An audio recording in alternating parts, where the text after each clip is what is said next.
Listen to my story about a man named Jed. A poor mountaineer barely kept his family fed. And then one day he was shooting at some food, and up to the ground come a bubbling crude oil, that is, black gold, Texas tea.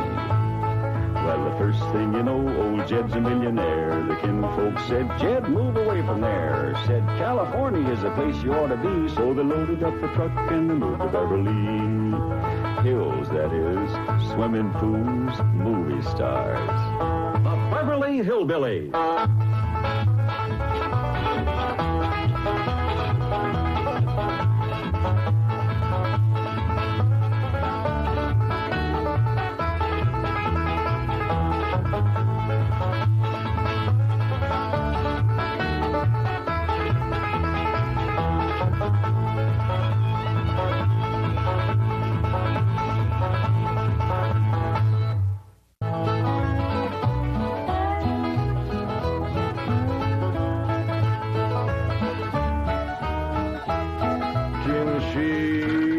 Bake a cherry pie, Billy boy, Billy boy. Can she bake a cherry pie? Chiming Billy. She can bake a cherry pie, quick as a cat can wink her eye. She's a young thing and cannot leave her mother. Well, Granny, did you pick out your spot yet for the garden? Yep. I kind of favor a patch right close here to the house. Oh, I'll plow you up something there directly. Yeah, just enough for some onions and taters and some rudibakers. And a few rows of corn. Paul? Morning, Granny. Paul, can I help you with the plowing and the spading? Well, Ellie, I'd rather you put on one of them pretty dresses that Miss Hathaway got you. But, Paul, I can plow better in these clothes. Plowing. You know, Ellie, I'd like you to wear one of them dresses kind of regular. Wouldn't you, Granny? You're mighty fetching in a dress, Ellie. Prettier than a tub of fresh churned butter. Paul, if I go to wearing them dresses, Jethro will make fun of me. I reckon he hadn't better. Now, you run along and put on something with skirts. All right, but he hadn't better make fun. He won't, he won't. You know, speaking of Jethro, I think he's got himself a sweetheart. The banker's secretary? That's right. They was out together last night. What'd they do? Well, I don't rightly know for sure, but it was something to do with bowls. All you do with bowls is eat. Yeah, I reckon that's what it was then. She said she was going to take him bowling. You know, Jed, I kind of like that Miss Hathaway. Yeah, I think she kind of likes us, too. Cousin Ellie, you're a city girl now. Do you You think... see there, Paul? I told you this would happen if I took to wearing these dresses. You call me that again, and I'll turn you every way but loose. Say nothing but city gal. Ellie, me, climb it! You get up from there or you're going across my knee. And Jethro, you're going across mine. What did I do that was so all-fired bad? In that dress, she looks just like a city gal. You did it again!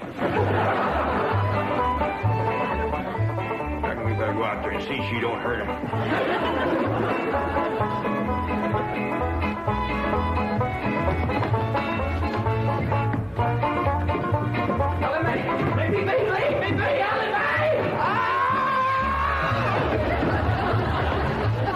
Jethro, now that we're living in the city, you got to learn to use the steps. They'll be happy to know that I'm making splendid progress with Ellie Mae. She's turning into quite a lady. Fine. But it's Jed, Granny, and Jethro we've got to work on. Clothes, manners, the works. What have you done about servants? That's a problem, Chief. They're basically opposed to the whole idea of able-bodied people letting others do their work for them. Well, that's a refreshing attitude. But we've got to get a skeleton staff in there somehow. A combination butler and valet for Jed and Jethro. To help them assemble a wardrobe, teach them how to... Ravenswood. Your butler? Oh, he's never been my butler. Came with my wife like an overweight dowry. Been in her family for years. And with Margaret in Boston, I can certainly spare him, plus her upstairs girl, Marie. I doubt if you can sell Mr. Clampett on the idea of servants. Get him on the phone. I'll make him think he's doing me a favor by taking him off my hands for a while. Right, Chief? She had not have thrown me down on my head like that. What if I'd have been carrying a frog in my hat? You ain't supposed to be wearing your hat in the house. Well, Granny, where's a fella going to carry a frog? They jump out of your pockets.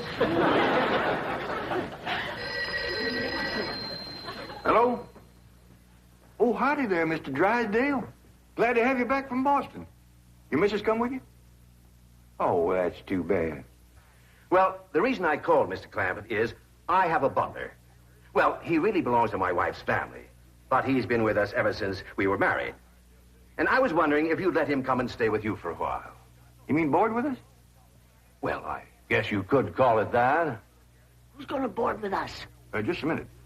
Some kin of Miss Drysdale named Butler. Why we be just... That's that no good fat rascal that wouldn't let Ellie and me in to help Miss Drysdale when she was sober. Now, Hello? Granny was talking at me, but she's done now. oh, no, she ain't. Just a minute. Granny, let me hear the men out, and then we can talk it over. Yes, sir, Mr. Drysdale. I'm a-listening now. Well, in addition to Ravenswood, he's the butler, you can also have my wife's upstairs girl, Marie. Margaret may be away for some time, and I have absolutely no use for him. Well, I sure would like to oblige. Me and Granny will talk it over, and I'll call you. Oh, thank you. You'll be doing me a great favor. I was glad to help out when I can. Thank you again, Mr. Clampett, and goodbye.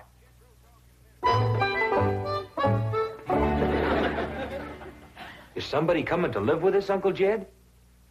Maybe, Jethro, maybe. Why don't you go out and make up with your cousin Ellie? Okay, Uncle Jed. All right, Jed, let's have it. We going to board that butler fella? Well, Mr. Drysdale will take it mighty kindly if we did. He says he ain't got no use for him. I don't like him myself. You only met him once? Once was enough. I asked him real nice. I said, are you doing for Miss Drysdale that she's feeling poorly? Are you doing the washing and the scrubbing and the cleaning for her? And he looks right down his nose at me and says, Madam, I am a butler. I reckon he is proud of his name. Kind of fancy. Ravenswood Butler. I don't care if it's Stonewall Jackson. And I think Mr. Drysdale has a lot of gall to ask us to take his wife's kinfolks off his hands. Well, now, I'm mighty beholden to him. You know he's keeping my $25 million in his bank, and he ain't charging me one penny to do it. That's his business. You didn't ask him to do it. Well, now, Granny, if it was just Mr. Butler, I might agree with you, but there's a sad side to the story, too. What's that? Well, you've heard of Mr. Drysdale speak of his stepson. That's his wife's boy by her first marriage. The one they call Sonny? Yeah. Well, it seems she's got a girl, too. And there must be something wrong with her. What? Well, I don't know, but they keep her upstairs. No. Yeah. He spoke of her as my wife's upstairs girl. The poor thing. Her name's Marie, and he'd like us to take her and Mr. Butler. Doggone it, kid. We got enough to do to take care of this big place without... He didn't say what was ailing her, huh?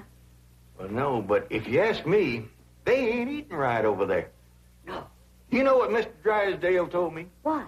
His wife ain't never cooked grits and hog jaw. Ah, go on. That's a fact. Nor mustard greens and possum belly. Nor pone and squirrel shank. Nor even boiled chicken hawk. Land of mercy. You can't hardly blame Mr. Butler for getting a mite cranky. Man don't eat right, he gets that way. Well, kid, I reckon it won't do no harm to take him in for a spell. Granny, for such a little woman, you got an awful big heart. Well, I feel sorry for the poor girl. But the first time that fancy pants Mr. Butler looks down his nose at me, I'm gonna chuck him in the cement pond.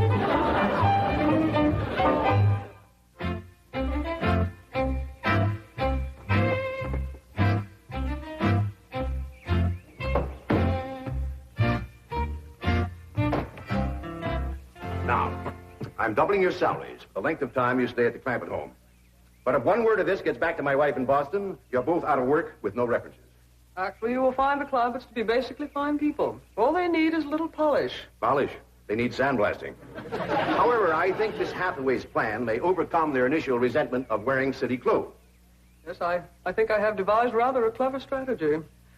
To put it briefly and succinctly, my strategy is as follows. I shall propose to the Clampetts that they sit for a family portrait. As you know, my hobby is painting.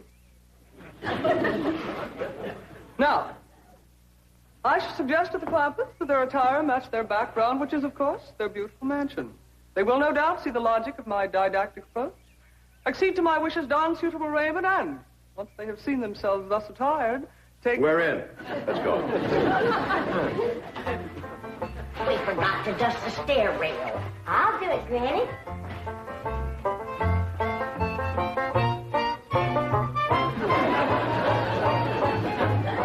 Bye.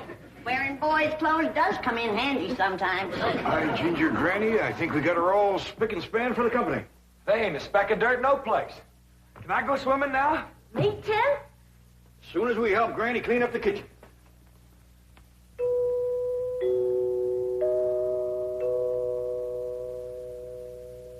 There goes that music again. Sure is good. You ever find out where that comes from? Know 'em, Granny. Every single time I commence to looking for it, somebody comes to the door. Nobody to the door now? There will be. You'll see.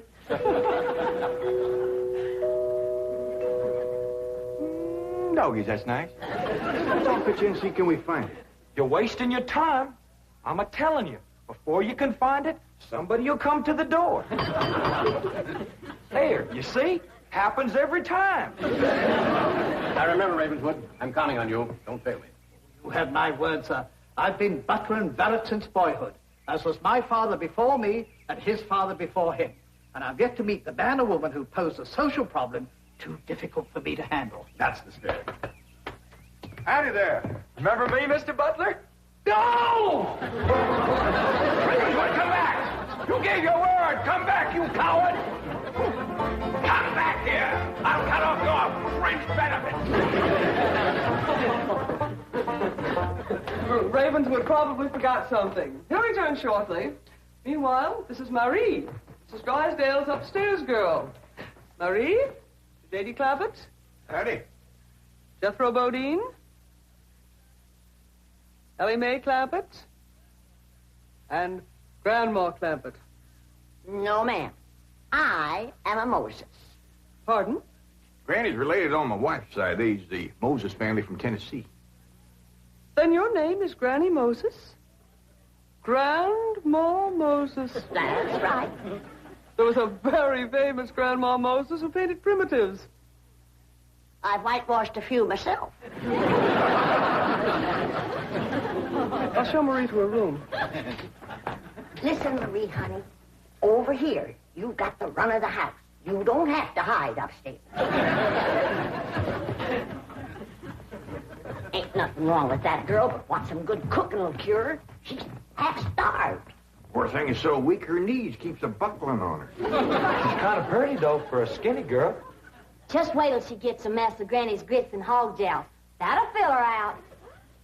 Till I'll get some of cooking. Guess that butler fellow will be coming back directly. Oh, and Granny, can we have some of that salted down possum belly that Ma sent us? Well, I reckon it is kind of a company meal. Granny, open up a jar of them pickled crow gizzards. Now, Jed, we don't want to spoil these folks. They might get to thinking we eat like that every day. Baby, will you do something nice for me? Sure, Paul. Will you go get into that pretty dress again? Oh, Paul, Jethro will make fun of me. No, I won't, Ellie Mae. Cross my heart. Why, That's my darling. Thank you. And then you be real nice to Marie. She's had a bad life. I'll be nice to her. She's pretty. Let's all be nice. Now, Ravenswood, your appearances deceive you. Oh, really, Oh, sir? I do admit on the surface they do seem a bit rough, even cruel. But I assure you underneath they are placid, kindly, and gentle. See? you shouldn't have called me a city girl. Ellie Mae, leave me alone, please, Ellie Mae. City girl.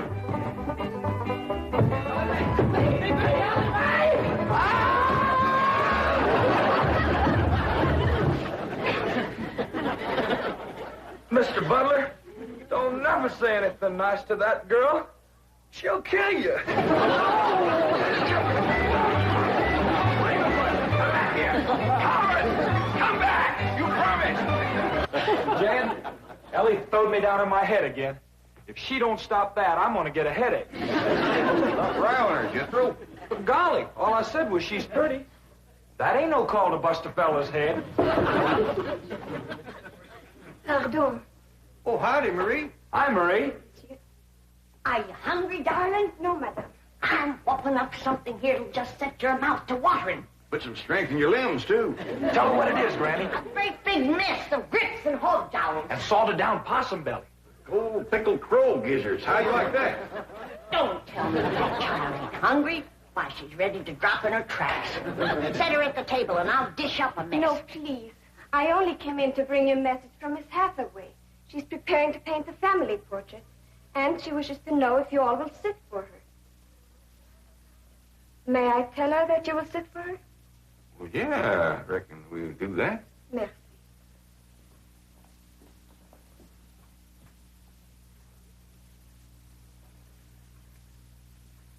Well, just get at it.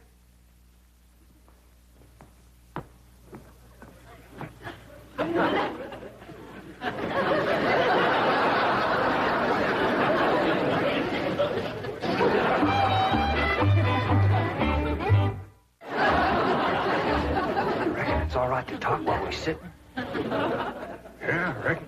I found out something about Marie. What? She's scared of Mr. Butler. How'd you know? I asked her to go swimming with me, and she says he wouldn't allow it. What business is it of his? That's what I said. And she says he's a butler, and I'm just an upstairs girl. I got to do whatever he said. We'll see about this. Ah, dingies. Let's get Mr. Drysdale, find him, and give him a whooping. I'll catch him, Granny. Well, you go put a dress on like you promised. Uncle Jed, I'm going swimming. If I see him, I'll fetch him in. Don't go jumping in with your clothes on again. Well, I won't, Uncle Jed. Miss Hathaway, she gave me a present last night. She says it's something special for her to go swimming in. What'd she give you? Oh, pair of trunks. You go swimming in the cement pond. Boy, it's too big to go swimming in a trunk. Ed, In a pair of them. I got a feeling that Mr. Butler feller is going to be trouble. Yeah, we can handle him. Well, I still say that I think Mr. Drysdale has a lot of nerve to ask us to board his wife's relations. Maybe he just fed up. Man can get awful tired of having his wife's kin underfoot all the time.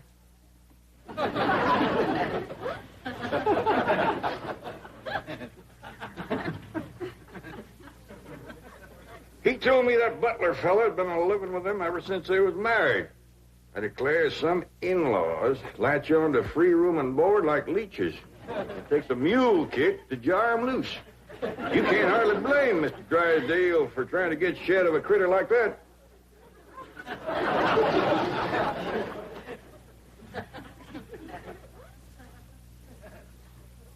Is that the way you feel?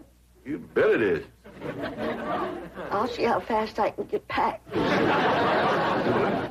I'll get out from underfoot just as quick as I can. No, Jen. I know when I'm not wanted.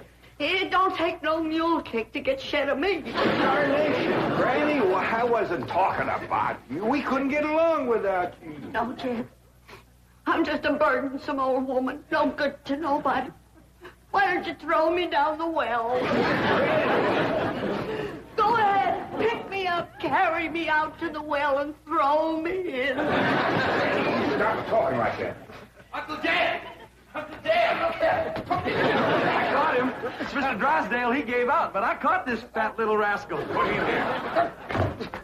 You gonna whip me, Granny? No, Jethro. I'm going to get thrown down the well. Why don't you throw us both down the well together? We're just no good leeches, both. Mr. Butler, I'm sorry Jethro got it mighty rough with you. He don't mean no harm. He's just an overgrown boy. Now, we's all mighty pleasure to have you come and stay with us, and as long as you behave yourself, won't be no trouble. Oh, I'm Jed Clemmer. Sir. This here's Granny. I reckon you and Jethro done met. Yeah. Sir. Oh, and this here is my daughter, Ellie Mae. Enchantée, mademoiselle. Vous êtes très belle, très charmant, très ravissant. Don't you dare use them kind of words to a lady. What do you say, Granny? I ain't sure, but it sounded dirty. I said your daughter was pretty and charming. Oh, you're so different from all the others. You're like a beautiful city girl. He had not have said that. Oh, Marie, Oui, Miss Jane. didn't you say the Clampetts had agreed to sit for their portrait? Oui. They said they would do it. Really? What? I believe it to be self-preservation, madam.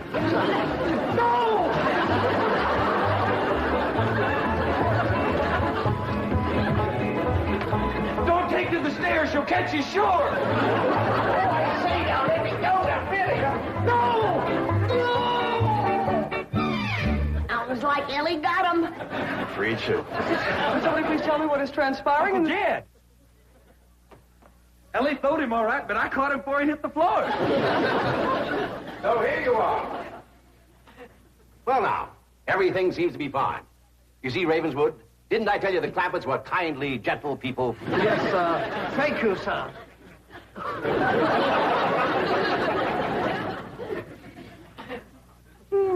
We're going to have to feed up both of them, Granny. His knees is buckling, too.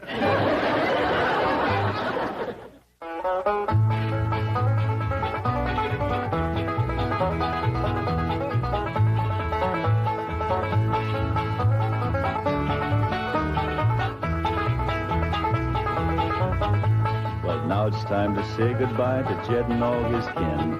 They would like to thank you folks for kindly dropping in. You're all invited back next week to this locality to have a heaping helping of their hospitality. Hillbilly, that is. Set us bell. Take your shoes off. Y'all come back now, dear.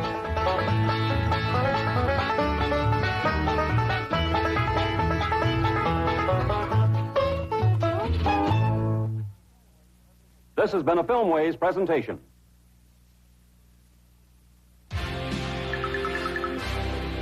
Viacom.